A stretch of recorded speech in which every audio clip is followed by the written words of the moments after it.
ஓம் நம சிவாய. வணக்கம். நான் ஜோதிடர் மகேஷ் பேசுகிறேன்.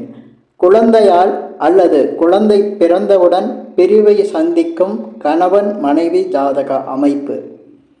இந்த பதிவில் ஒரு சிலருக்கு குழந்தை பிறந்தவுடனே கணவன் மனைவிக்கு பிரிவு வந்துடும். பிரிவுன்னா சில பேருக்கு வேலை விஷயமாக நீண்ட நாள் பிரிஞ்சிருக்கிற மாதிரி சாதாரண பிரிவாக இருக்கும். அதே போல் ஒரு சிலருக்கு பார்த்திங்கன்னா ஏதாவது சண்டை பிரச்சனை பிரிஞ்சு போயிடுவாங்க. சில பேருக்கு டைவர்ஸ் ஆயிரும். அதே போல் சிலருக்கு பார்த்திங்கன்னா இந்த குழந்தை பிரச்சனையே பெருசாக இருக்கும் லைஃப்பில். அதாவது குழந்தையே பிறக்காமல் இருக்கிறது, குழந்தை சம்பந்தமான பேச்சு எடுத்தாலே வீட்டில் சண்டை வர்றது.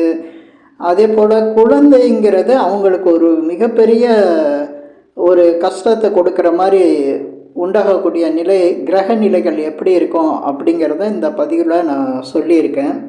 இதில் நான் 12 லக்னங்களுக்கும் அந்த 5ஆம் அதிபதி இருக்கக்கூடிய நிலையை வச்சு சொல்லியிருக்கேன். அது கிட்டத்தட்ட 90% பேருக்கு சரியாக இருக்கும். ஏன்னா நான் 100% எல்லாருக்கும் பார்த்துருக்க முடியாதுல்ல ஜாதகம். நான் பார்த்த ஜாதகத்தில் 100%க்கு இருக்குது. அதை வச்சு நான் இந்த பதிவாக சொல்லியிருக்கேன். அதே போல் இந்த பதிவில் நான் சொல்லியிருக்கிற விஷயம் திருமணம் ஆன பிறகு கணவன் அல்லது மனைவி ஒருத்தருடைய ஜாதகத்தில் இந்த அமைப்பு இருந்தாலும் இந்த பிரச்சனை அவங்க வாழ்க்கையில் நடக்குது. இப்போ ஒருத்தருடைய ஜாதகத்தில் இப்போ லக்னத்துக்கு 5ஆம் இடம் நம்ம குழந்தையை பற்றி சொல்லக்கூடியது, பிள்ளைங்களை பற்றி சொல்லக்கூடிய இடம் லக்னத்துக்கு 5ஆம் இடம். ஒருத்தர் எந்த லக்னத்தில் பிறந்திருந்தாலும் அவருக்கு அந்த 5ஆம் இடத்து அதிபதியாக இருக்கக்கூடிய கிரகம்தான் அவங்க குழந்தையை பற்றி சொல்லக்கூடிய விஷயம். இப்போ மேஷத்துக்கு எடுத்துக்கிட்டோம்னா சூரியன், ரிஷபத்துக்கு எடுத்தோம்னா புதன், இப்படி வரும்ல இந்த மாதிரி வரிசையில். இப்போ மேஷ லக்னத்துக்கு அவங்களுக்கு கிரகநிலை இப்போ 5ஆம் அதிபதியான சூரியன் எங்கே இருந்தால் இந்த பிரச்சனை வரும் அப்படிங்கிறத நான் இந்த பதிவில் சொல்கிறேன்.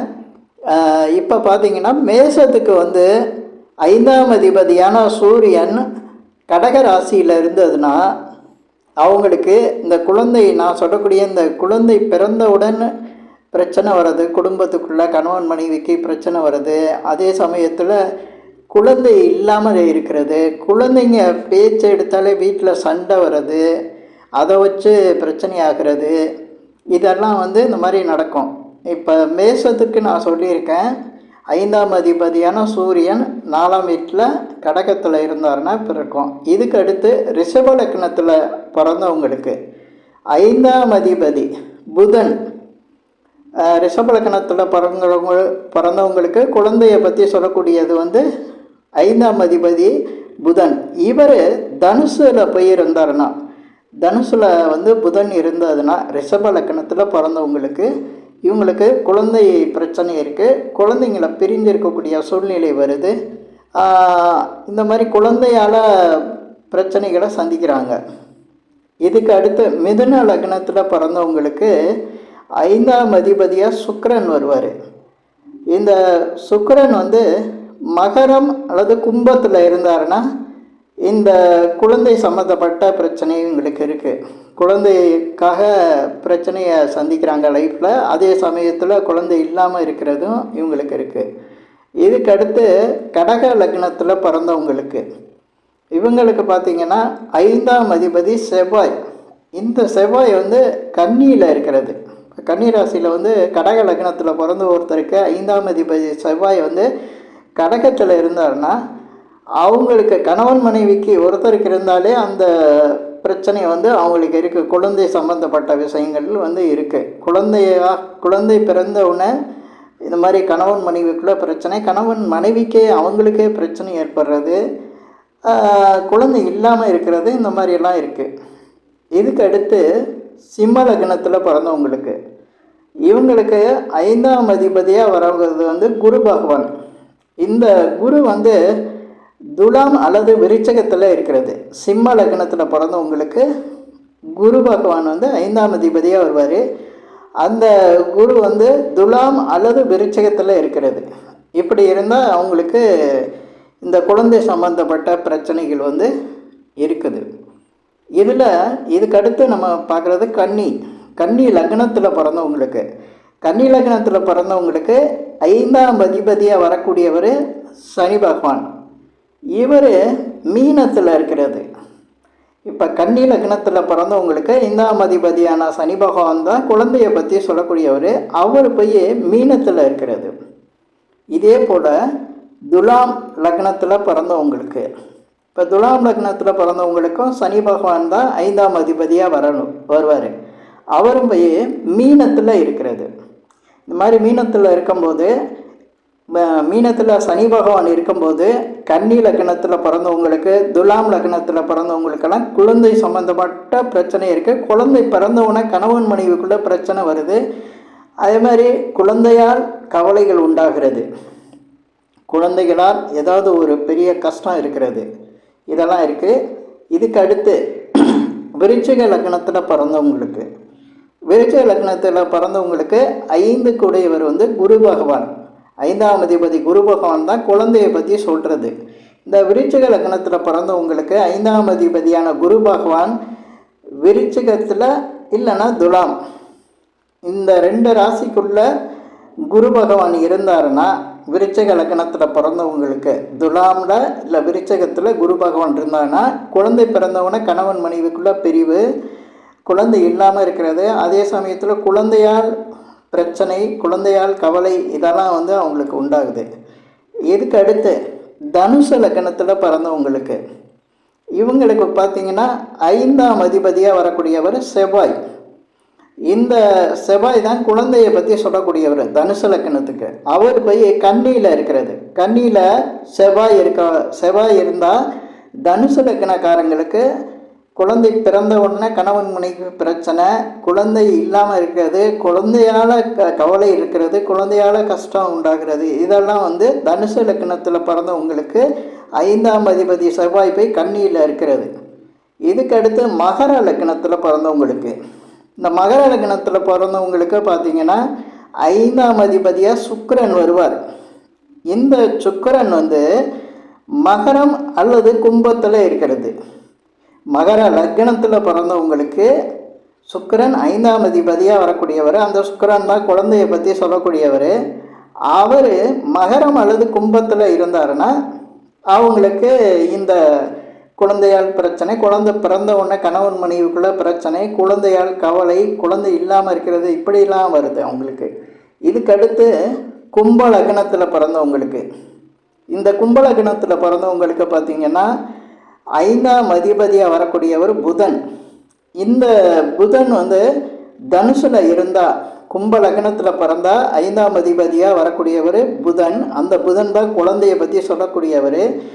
இவர் தனுசில் இருந்தால் குழந்தைகள் பிரிஞ்சிருக்கிறது, குழந்தைகளால் கவலை, குழந்தை இல்லாமல் இருக்கிறது.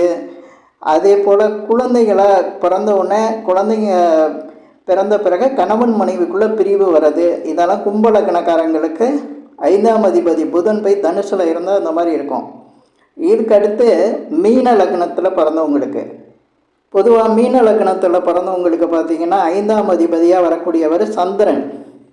இந்த சந்திரன் வந்து மேஷம் அல்லது ரிஷபத்தில் இருக்கிறது. மீன லக்னத்தில் பிறந்தவங்களுக்கு 5ஆம் அதிபதியாக வரக்கூடியவர் சந்திரன். இந்த சந்திரன் தான் அவங்க மீன லக்னத்துக்கு குழந்தையை பற்றி சொல்லக்கூடியவர். இந்த சந்திரன் போய் மேஷம் அல்லது ரிஷபத்தில் இருந்தால் அவங்களுக்கு இந்த குழந்தை பிரச்சனை இருக்கும், குழந்தையால் கவலை இருக்கும், குழந்தை பிறந்தவுடனே கணவன் மனைவிக்குள்ளே பிரிவு ஏற்படுறது, குழந்தைகளை பிரிஞ்சு இருக்கிறது. இதெல்லாம் இந்த மீன லக்னத்தில் பிறந்தவங்களுக்கு 5ஆம் அதிபதி சந்திரன் போய் மேஷம் அல்லது ரிஷபத்தில் இருக்கும்போது இந்த பிரச்சனை இருக்குது. இப்போ நான் இந்த 12 லக்னத்துக்கு இந்த சொல்லியிருக்கேன், 5ஆம் அதிபதியாக வச்சு சொல்லியிருக்கேன். இப்படி எந்த லக்னமாக இருந்தாலும், ஒருத்தர் எந்த லக்னத்தில் பிறந்திருந்தாலும் குரு வந்து ஏன்னா குழந்தைக்கு காரகனாக இருக்கார். அவர் துலாம் அல்லது விருச்சகத்தில் இருக்கிறது. துலாம் அல்லது விருச்சகத்தில் எந்த லக்னத்தில் பிறந்திருந்தாலும் அவங்களுக்கு இந்த மாதிரி இருந்தால் கணவன் மனைவிக்குள்ள பிரச்சனை, அதாவது குழந்தை பிறந்த பிறகு கணவன் மனைவிக்குள்ள பிரச்சனை வருது. அதே போல் குழந்தைகளால் கவலை இருக்கிறது, குழந்தைகளுக்கு வந்து ஏதாவது ஒரு குழந்தை இல்லாமல் இருக்கிறது, குழந்தைங்களை நினச்சி கஷ்டப்படுறது. இப்படி இந்த குழந்தைங்களுக்கு வந்து இந்த மாதிரி அந்த கிரக அமைப்பு வந்து ஒரு ஜாதகத்தில் கணவன் அல்லது மனைவிக்கு இருந்தாலே அவங்களுக்கு இந்த மாதிரி பிரச்சனை இருக்குது. இது வந்து திருமணத்துக்கு முன்னாலேயே இந்த மாதிரி கிரக அமைப்பு இருக்கிறவங்க தகுந்த சுய ஜாதகத்தை பார்த்து தகுந்த வழிபாடு செஞ்சுக்கிறது, தகுந்த வழிமுறைகளை அவங்க வந்து கடைபிடிச்சாங்கன்னா இது வந்து அவங்களுக்கு சரியாகுது. ஆனால் இந்த மாதிரி பிரச்சனைகளை அவங்க பெருசாக யாரும் எடுத்துக்கிறது இல்லை. இது நம்ம சரி பண்ணிக்கலாம், இது ஒரு பெரிய பிரச்சனையே இல்லை அப்படிங்கிற மாதிரி நினைக்கிறாங்க. என்ன காரணம்னா, சில பேருக்கு நான் சொல்கிற இந்த கிரக அமைப்பில் அந்த கிரகங்கள் இருக்குது, அதே சமயத்தில் குரு வந்து துலாமில் விருச்சகத்துலலாம் இருக்கார்.